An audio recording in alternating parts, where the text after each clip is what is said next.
ବେଶ ସୁନ୍ଦର ଭାବରେ ପିଲାମାନେ ଦୌଡ଼ୁଛନ୍ତି ଏବଂ ପୁଣି ଥରେ ସେମାନେ ଫେରି ଆସୁଛନ୍ତି। ଦେଖାଯାଉ ଏମାନଙ୍କ ଭିତରେ ପ୍ରଥମ ଦ୍ୱିତୀୟ କୋଉମାନେ ହେଉଛନ୍ତି। ବାଲେଶ୍ୱର ଜିଲ୍ଲା ରେମୁଣା ଅଚ୍ୟୁତପୁର ସ୍ଥିତ ଜାନୁଗଞ୍ଜ ଉଚ୍ଚ ବିଦ୍ୟାପୀଠର ବାର୍ଷିକ କ୍ରୀଡ଼ା ପ୍ରତିଯୋଗିତା ଅନୁଷ୍ଠିତ ହୋଇଯାଇଛି।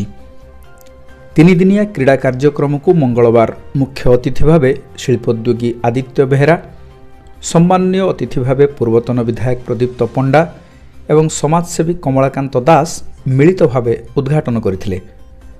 ପ୍ରଧାନ ଶିକ୍ଷକ ନଟବର ସାହୁଙ୍କ ଅଧ୍ୟକ୍ଷତାରେ ହୋଇଥିବା କ୍ରୀଡ଼ା ଉତ୍ସବରେ ପରିଚାଳନା କମିଟି ସଭାପତି ଭାଗବତ ଜେନା, ସମ୍ପାଦକ ବିଦ୍ୟାଧର ଭୂୟାଁ, ସଦସ୍ୟ କୃପାସିନ୍ଧୁ ନାୟକ, ସତ୍ୟନାରାୟଣ ଦାସ ପ୍ରମୁଖ ଯୋଗଦେଇ କ୍ରୀଡ଼ା ମାଧ୍ୟମରେ ଶାରୀରିକ ଓ ମାନସିକ ବିକାଶ ପାଇଁ ପିଲାଙ୍କୁ ଉତ୍ସାହିତ କରିଥିଲେ।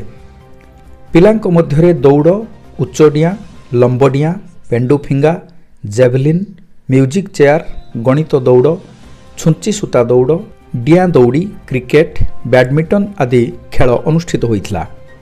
କ୍ରୀଡ଼ା ଶିକ୍ଷୟିତ୍ରୀ ସୁଜାତା ସାହୁଙ୍କ ତତ୍ତ୍ୱାବଧାନରେ ଖେଳ ସମ୍ପନ୍ନ ହୋଇଥିଲା। ଗୁରୁବାର ଉଦ୍ଯାପନୀ ଦିବସରେ ପରିଚାଳନା କମିଟି ସଦସ୍ୟ ଭଗୀରଥ ଭୂୟାଁ, ଚୈତନ୍ୟ ବେହେରା, ଟିକିଲି ସିଂ ଆଦି ଯୋଗଦେଇ ପିଲାଙ୍କୁ ଉତ୍ସାହିତ କରିଥିଲେ।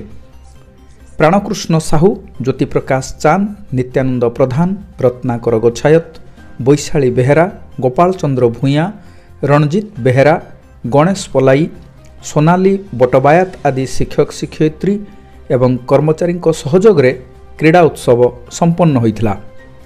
ବାର୍ଷିକ ଉତ୍ସବରେ କୃତି ପ୍ରତିଯୋଗୀଙ୍କୁ ସମ୍ମାନିତ କରାଯିବ ବୋଲି ପ୍ରଧାନ ଶିକ୍ଷକ ଶ୍ରୀ ସାହୁ କହିଛନ୍ତି।